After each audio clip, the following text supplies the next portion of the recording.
My son looked me in the eyes and said, I don't want your last name anymore. My new dad says you're a loser, and I deserve a real man's name. My wife smiled proudly beside him. I didn't yell. I didn't cry. I simply reached into my briefcase, pulled out a single sheet of paper, handed him a pen, and quietly said, Pridgeon, okay, son, sign here. 7 days later, our family's estate attorney called my ex-wife, and for the first time in 20 years, his voice was shaking. My name is Daniel Carter. I'm from Franklin, Tennessee, just outside Nashville. For 16 years, I believed family wasn't something you inherited. It was something you earned every single day. Apparently, I was the only one who believed that. When I met Rachel, she was a single mother with a 2-year-old boy named Ethan. His biological father disappeared before Ethan learned to walk. I never cared. From the day Rachel introduced me to that tiny boy, I became his father. I changed diapers, stayed awake through fevers, taught him to ride a bike, sat through terrible middle school band concerts. Every Father's Day card said, to the best dad. Every school form listed me as father. When Ethan turned 7, I legally adopted him. He proudly became Ethan Carter, or so I thought. Everything changed after Rachel joined a luxury real estate company in Nashville. That's where she met Marcus Hale, confident, flashy, always driving a different sports car, the kind of man who confused expensive watches with character. At first, she called him just a coworker, then just a friend. Eventually, she stopped explaining altogether. The first real warning came at Ethan's 15th birthday. Marcus gave him a brand new Mustang. A 16-year-old couldn't even legally drive it yet. I quietly asked, don't you think that's a little much? Marcus laughed. Relax, Dan. Some fathers can actually provide. Everyone laughed, even Rachel. I smiled, but something inside me cracked. Months later, Rachel asked for a divorce. There were no tears, no counseling, just paperwork. She moved into Marcus's lake house before the ink was dry. Ethan went with her. That hurt more than losing my marriage, because I wasn't just losing a wife, I was losing my son, or so I thought. A month later, Rachel invited me over. We have something important to discuss. I hoped, maybe Ethan missed me, maybe he wanted to talk. Instead, Marcus wrapped an arm around Rachel, while Ethan stood beside him, wearing designer clothes I'd never seen before. So, let's make this official.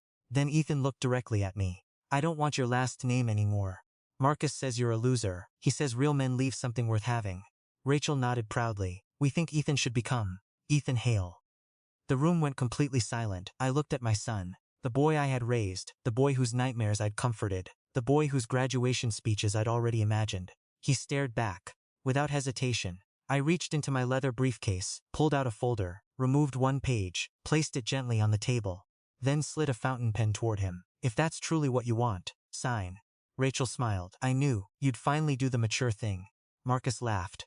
I expected more resistance. Neither of them bothered reading the document. Neither did Ethan. He signed. Then Rachel signed as his legal guardian. Marcus actually clapped. I quietly collected the papers, wished Ethan happiness, and walked away. 7 days later, my phone rang. It was William Prescott, our family's estate attorney for nearly 30 years. I've already called Rachel, he said. I've never heard screaming like that. What happened? William sighed. They finally asked what Ethan signed. I said nothing. He continued. Daniel, your adoption agreement contained a voluntary inheritance clause. Years ago, when I legally adopted Ethan, my grandfather insisted on adding one condition to protect generations of family assets. If Ethan ever voluntarily renounced the Carter family before reaching adulthood, he would legally remove himself. Not only from the name, but from every inheritance connected to it. It wasn't hidden. It wasn't deceptive. It had been explained. Signed, notarized, filed with the court. The document Ethan signed simply activated that clause. Rachel called 37 times. I answered the 38th. You tricked us. No, you stole Ethan's future. No, you celebrated while giving it away. She started crying. Marcus didn't know. I know, you have to reverse this. I can't. Why not? Because my grandfather died 5 years ago. His trust became irrevocable. Silence then. How much? I looked out my office window. The estate, just over $42 million. She stopped breathing for a moment. The next morning, Marcus showed up at my office. Without sunglasses, without confidence, without Rachel. He closed the door. I didn't know. I believe you. Can you fix this? No, he rubbed his face.